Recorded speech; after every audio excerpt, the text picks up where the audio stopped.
All right, guys, it's Stark Varg Day Ownership 3, and I made a video yesterday, and a bunch of people submitted some really good questions. So I'm gonna take a cue from Zach Quartz at Daily Rider, and I'm just gonna go ahead and do like a questions answer with literally 1 hour of experience on the bike, and it'll be fun to see how these answers change. So, okay, let's see. Nick asks, does it work well for things like pivot turns? Good question. I tried a couple pivot turns. It does not work as well as a KTM 300 because there's no clutch, but it'll totally do it. You just have to be more precise with the throttle and transfer your weight more. So it will do it. I don't think this bike will ever replace a KTM 300. It's a motocross bike. So there's a reason why there's four bikes here. I'm going to have to get back to you, Nick. I'm going to play around some more and maybe do some videos of some pivot turns. So we'll go from there. Brian asked a bunch of good questions, so I'm just going to jump to his questions real quick. And I think Russ asked some really good questions. Okay, so here we go, Brian. Yes, the bars are 1 1/8. I don't know. They're not marked.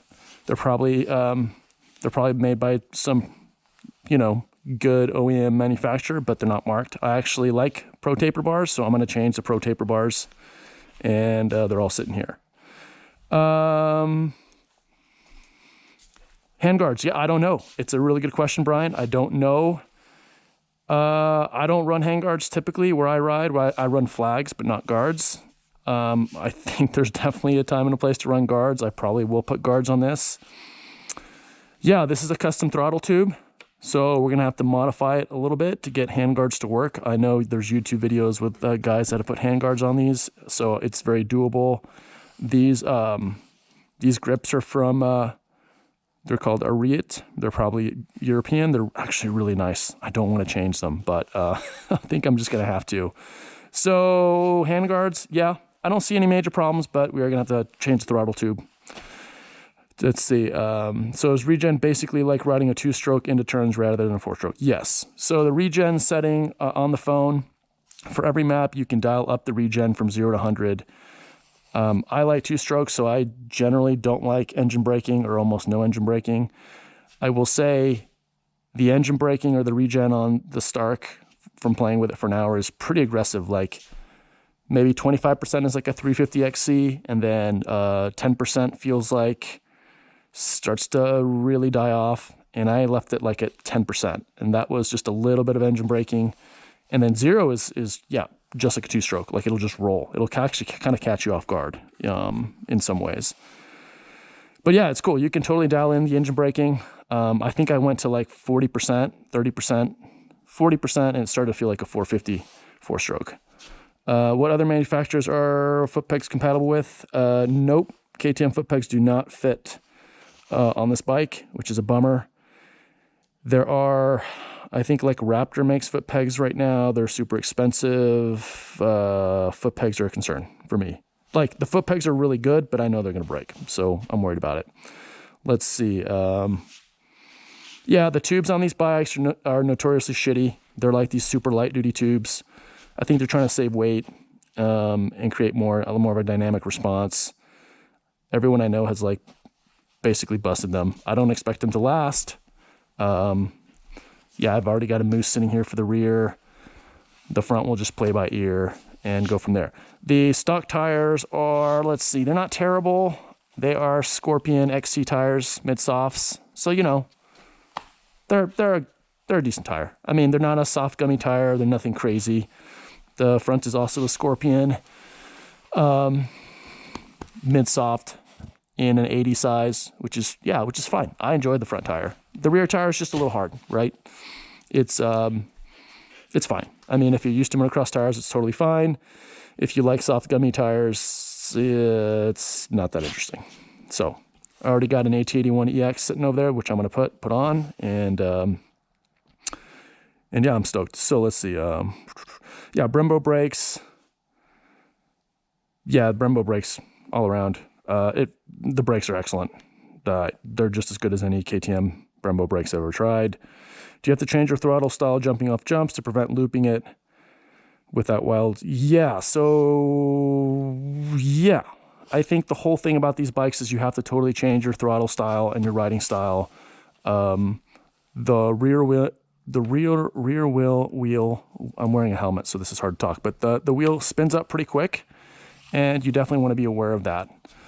It's not like a big deal because the mapping is really good on the bike, but it's definitely a different style. I mean, there's no question that riding a Varg or any electric bike will be different than riding like a 2-stroke 300 or even a 4-stroke. So yeah, I'm worried about looping out. I know I'm going to eat shit hard because there's no clutch, right?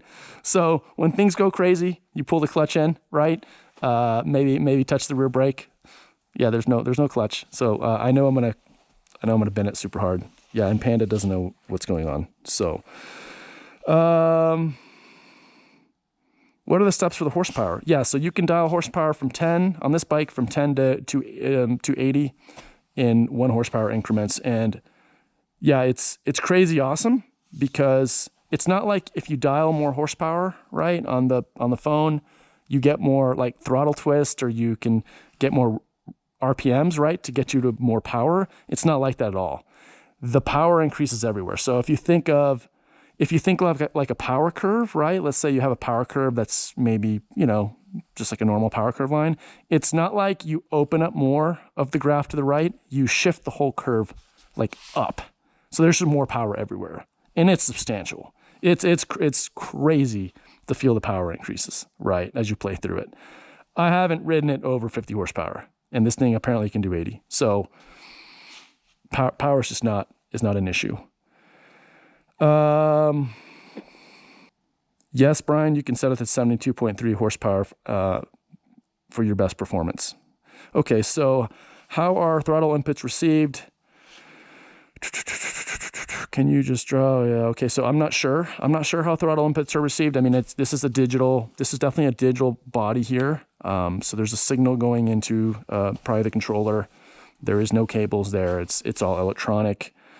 ODI grips. I'm pretty sure on the left you can put in there's no ODI grips. These are traditional grips. I'll just leave it at that. Which kind of sucks, but whatever. We've been doing it for decades, and then we got spoiled with KTM, so it is what it is. Let's see. Front axle bolts. So yeah, all the bolts on this thing are Torx. Brian brings up the point of like, yeah, that's kind of annoying because you'll get like dirt stuck into the Torx bit there, and like he makes a good point. So yeah, I don't know. We'll see. The fasteners are all like, they appear to be very high quality, right? And you get this killer toolkit with the whole thing. So great note about saving thousands of bucks on the 60. Does the 80 have more amp hours, motor? Brian, I think it's just literally, I think they just allow the mapping. They just allow additional mapping. Like, I don't get a sense there's any different components in here. I'm not an electric motorcycle expert, but I do know enough that electric motors, you can zap them with a ton of amps, and they do fine. It's a question of heat, right? It's not really a question of components necessarily. So they probably just give you more maps, and they accept that you'll generate more heat, and at some point it'll probably shut off. I don't know. I think all the bikes are the same except for the software. That's my guess. Let's see. Brian asked a bunch of good questions. Let me see if I can find Brian. I mean, sorry, not Brian. Russ asked a bunch of good questions. Oh, let's just talk quickly about the clutch. So yeah, do I miss a clutch? Well, yeah, sure. I miss a clutch. I rode yesterday some what I would consider pretty easy obstacles and some pretty easy jumps. And, I didn't miss the clutch. Like, it was fine. I wasn't afraid for my life. Everything was fine. On a turn track, which is what I rode mostly yesterday for the first hour, I didn't miss a clutch. You don't need it. You're not going to stall the bike. The bike's got a ton of power. You roll on and you lift the front. For you guys that have ridden like modern sport bikes, you can just power wheelie anywhere. It's a question of traction, not of available power. And the way the bike is mapped, it's really interesting. It's not like, some of the early electric bikes, you just touch the throttle and like you break the tire loose. It's not mapped like that. It's mapped like a gas bike. It literally is mapped like if I just warmed up my 300 and I just rolled on the gas, It almost feels like that. It actually feels more like a 4-stroke. It feels more like a 350 or 450 the way if you just rolled on power. So yeah, it's really good. I didn't miss the clutch at all yesterday riding a turn track. And these bikes are going to be unstoppable on turn tracks. Yeah, the first time I send it and I get too hot and I look for the clutch to save my ass, I'm going to miss a clutch and maybe I'll complain about it in a different video. But yeah. Do I miss the clutch? Do I wish it had a clutch? Yeah, sure. If it had a clutch and it felt like my 300, it would be like the next level of awesome, right? Can you do wheelies? Can you pop wheelies? Can you do absolutely, right? I can just push down on the bike on the front, zap the throttle, and immediately I'm in a wheelie. Yeah. Okay. Let's see. Let's keep going here. I'm going to walk around, maybe give you guys some more views of this side here. It's currently charging at 110. I'm just slow charging it. Why not? Okay, so Russ asks, this is a great question. If you're on a hill, does it stop or does it freewheel? It'll roll back. Basically, the bike, if you're not touching the throttle, you're basically in neutral. It's kind of a weird feeling. It caught me a little bit off guard. If you just, touch the throttle, obviously it'll hold. But yeah, it'll roll back. So also and then he asks, also on a steep downhill, can you use the engine braking and is it similar to a gas motor? Honestly, Russ, I think so, but I haven't ridden any huge downhills. Because yesterday I rode my track, the day before yesterday I rode my tracks, and then yesterday it snowed. I haven't done a trail ride yet, but I will. I would assume it's going to feel just like a 4-stroke when you dial up the engine braking. And the Regen is cool because you actually get battery back. I talked to a guy that raced one of these and he said as he got later into the race and he wanted to conserve battery, he actually started just to roll and regen the battery and he was actually getting a fair amount of charge back into the battery, like a noticeable amount. Okay, so those are the key questions. I think my next steps are just to ride it more, get a better sense of it, just enjoy it.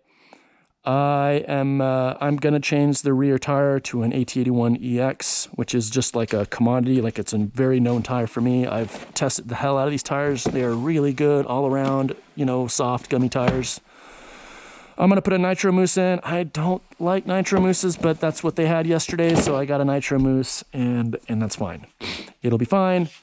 I've got Evo bars that are gonna go on. That's not like a must. They're just a little bit lower. I like lower bars, and Pro Taper bars they're just awesome. The feedback they give you was awesome.